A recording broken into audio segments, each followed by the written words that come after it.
বর্তমানে টেকনাফ উপজেলার প্রতিটি মাহফিলে যারা কাজ করেন তাদের অনেকে ইয়াবা ব্যবসার সাথে জড়িত। অনেকে এই টাকা মাহফিলে দিয়ে থাকেন, এটা জায়েজ হবে কিনা? ভাই, নবী করিম সাল্লাল্লাহু আলাইহি ওয়াসাল্লাম বলেছেন, ইন্নাল্লাহা তাইয়্যিব ওয়া লা ইয়াকবালু ইল্লা তাইয়্যিবা। আল্লাহ তাআলা পবিত্র, অপবিত্র হারাম কোনো কিছু দান করলে আল্লাহ সেটা কবুল করবেন। শুধুমাত্র ইয়াবা ব্যবসা না, হয়তো আপনাদের দিকে ইয়াবার কারবার বেশি হয় সেজন্য আপনারা এই প্রশ্ন করেছেন, কিন্তু অন্যান্য এলাকাতে এক এক এলাকাতে হয়তো এক এক হারামের প্রাধান্য বা বিস্তার রয়েছে।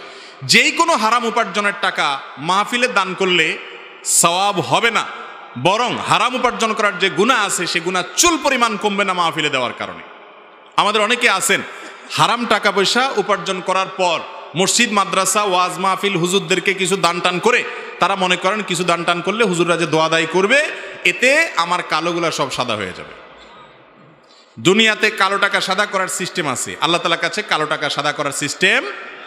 হারাম উপার্জন করার পর সেটা ফেরত দিতে হবে অথবা দান করে দিতে হবে যদি মালিককে খুঁজে না পাওয়া যায়। কোনো অবস্থাতে সেটাকে মসজিদ, মাদ্রাসার ওয়াজ মাহফিলে দান করে হালাল করার সুযোগ, এবং ওয়াজ মাহফিল কর্তৃপক্ষের দায়িত্ব, মসজিদ মাদ্রাসার কর্তৃপক্ষের দায়িত্ব। আমরা হুজুররাও আজকাল, আল্লাহ মাফ করুক, টাকা পাইলে আর হালাল হারাম বাজ বিচার করি না। শুধুমাত্র মানুষের দোষ দিয়ে লাভ নাই, কিছু দোষ আমাদেরও আছে। ওয়াজ মাহফিল যারা করেন, কয়জন লোক আছেন যে হালাল হারাম বাজ বিচার করেন? আপনারা যারা মক্কা শরীফ যাওয়ার সুযোগ পাইছেন তারা দেখছেন বাইতুল্লাহর যে কালো কিরাব ঘেরা যে বাইতুল্লাহ কাবা ঘর, এই কাবা ঘরের এক পাশে বুক পরিমাণ ওয়াল ঘেরাও দেওয়া আছে, রাউন্ড করা আছে, হাতিমে কাবা বলা হয়। এই জায়গাটা কাবা ঘরের ভিতরে ছিল, কাবার অংশ ছিল। ইব্রাহিম আলাইহিস সালাম যে কাবা বানাইছেন সেখানে এই ঘেরাওটা সহকারে ভিতরে ছিল। কিন্তু এই কাবা যখন আমাদের নবী করিম সাল্লাল্লাহু আলাইহি ওয়াসাল্লামের দাদা আব্দুল মুত্তালিবের আমলে তার নেতৃত্বে কুরাইশের লোকেরা যখন এটাকে পুনরায় নির্মাণ করলেন, পুরান হয়ে গেছে, ভেঙে চুরে যায়, এবং অনিরাপত্তার কারণে তারা এটাকে ভেঙে আবার পুনরায় নির্মাণ করেছেন। নবী সাল্লাল্লাহু আলাইহি ওয়াসাল্লাম ছোট ছিলেন তখন।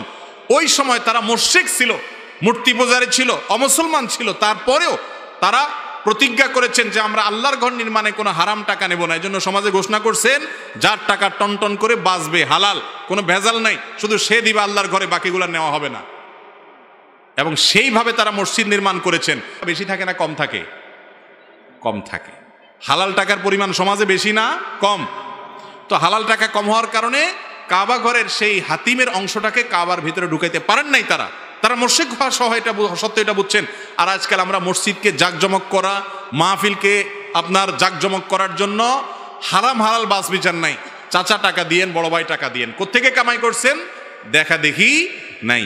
এই জন্যই তো মাহফিল থেকে বা আমাদের আলোচনা থেকে, ওয়াজ থেকে যেই পরিমাণ হেদায়েত পাওয়ার কথা সেটা হয় না, কারণ হারাম দিয়ে তো কোনো কিছু আশা করা যায় না। বিধায় আয়োজকরা এক্ষেত্রে সৎ হওয়ার চেষ্টা করতে হবে। আর যারা দান করবেন, আল্লাহ মাফ করুক, কারণ হালাল হারাম দুই রকমের দান আছে, তিনি আল্লাহর জন্য দান করবেন কোনটা? হালালটা। আর হারামটা তো মালিকরে ফেরত দিতে হবে, না হলে কোনো রক্ষা নাই। সব অপরাধের মাফ আছে, মানুষের হক যদি মেরে খান এটার কিন্তু মাফ নাই, যতক্ষণ পর্যন্ত ওই টাকা ওই মালিকের কাছে, গরিবের কাছে ফেরত না দিবেন। আর যদি বলেন যে কোথায় খুঁজে পাবো, চলে গেছে, তাহলে ওই পরিমাণ টাকা আল্লাহর রাস্তায় দান করে দিতে হবে। খুবই ভয়াবহ একটা বিষয়। আপনি সব ভোগ করবেন আর ইস্তেগফার কান্নাকাটি করবেন, সারা জীবন আকাম কুকাম করে, বৃদ্ধ বয়সে লম্বা টুপি দিয়া, লম্বা দাড়ি লাগায়া, জুব্বা লাগায়া, হজ উমরা করে, দোয়া দায়ী করে, একেবারে হাজী সাহেব, গাজী সাহেব, মুফতি সাহেব, আলেম সাহেব, হুজুর সাহেব সাইজা গেলেন। আল্লাহর কাছে মাপ পাবেন, দুনিয়ার মানুষের চোখে ধুলি দিবেন, সাইজা গেছেন হুজুর, অথচ আপনি কি করে আসছেন, কত মানুষের রক্ত চুষে আসছেন, আপনারটা আপনি জানেন। বিশ্বাস করেন আল্লাহর কাছে এটা মাপ পাওয়ার আশা খুব ক্ষীণ। হ্যাঁ, আপনি যদি চেষ্টা করেন যে আল্লাহ আমি ভুল করেছি, তখন বুঝি নাই, এখন বুঝ আসছে, চেষ্টা করছি মুক্ত হওয়ার জন্য, ইনশাআল্লাহ আশা করা যায় আপনার চেষ্টার কারণে আল্লাহ তাআলা আপনাকে কি করবেন? মাফ করবেন। আল্লাহ আমাদের সবাইকে বোঝার তৌফিক দান করুন। এই বান্দার হকের বিষয়টা আমরা যারা ওয়াজ শুনতেছি, আমাদের মধ্যে বেশিরভাগ মানুষই বান্দার হকটা নষ্ট করি। কিভাবে নষ্ট করি? আপনারা হয়তো মনে করেন কই আমি তো কোনো চুরিদারির সুযোগই পাই না, চাকরি নাই, চুরিদারি করবো কোত্থেকে? দেখেন ভাই, অনেকে আছেন বাপের সম্পদে বোনের হক মারেন, আছে না নাই?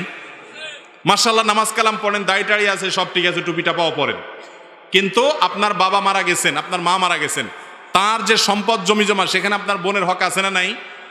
কয়জন মায়ের পুত হাত দেখায় বলতে পারবেন যে আমার বাপ মারা যাওয়ার পরে বোনের হক সব দিয়ে দিয়েছি, অথবা আমার বাপ কখনো মারা গেলে আল্লাহ আমাকে বাঁচায় রাখলে আমি আমার বাপের সম্পদে বোনের পাওনা পাই পাই করে বুঝাই দিব?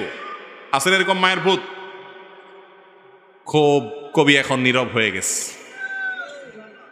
আমরা মনে করি যে সমাজে আমরা দুধের দোয়া, প্রত্যেকটা মানুষ আমরা, এই জন্যই তো নিজেকে সংশোধন করতে হয় মুত্তাকি হইতে হলে। আল্লাহ আমাদেরকে সবাইকে হারাম খাওয়া থেকে বেঁচে থাকার তৌফিক দান করুন।